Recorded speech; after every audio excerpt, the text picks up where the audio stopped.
she would have felt that Harry and Meghan probably went nuclear way too soon. Obviously, it's been a few weeks since Harry and Meghan's interview. As somebody that spent a lot of time with Diana, what do you think that she would have thought of that? Well, she gave her own interview, as I've just Right. been talking about. So she would have been, she'd have ticked off a number of things, feeling a sense of isolation, a sense of not being appreciated that Meghan spoke about. But at the same time, she would have felt that Harry and Meghan probably went nuclear way too soon.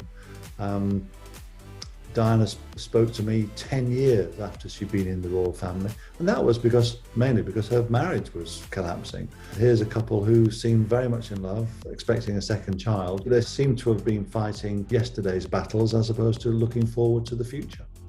And I think she would have been disappointed and by the breakdown in the relationship between William and Harry, because as I've said, she always saw Harry as a backup to William, just as Margaret was a backup to Elizabeth, most loyal supporter.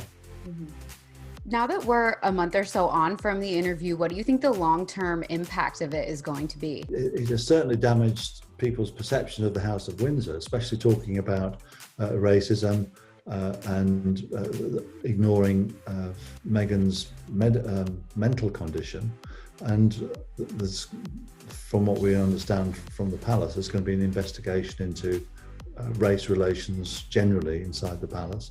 So we'll find out what the conclusions are of that at some point.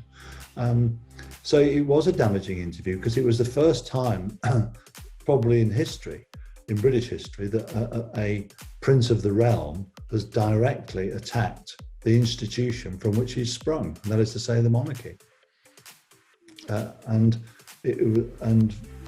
You know, they've said that they had great respect for the Queen, but they didn't seem to have much respect for the institution which she supported and lived her and devoted her whole life to since 1952.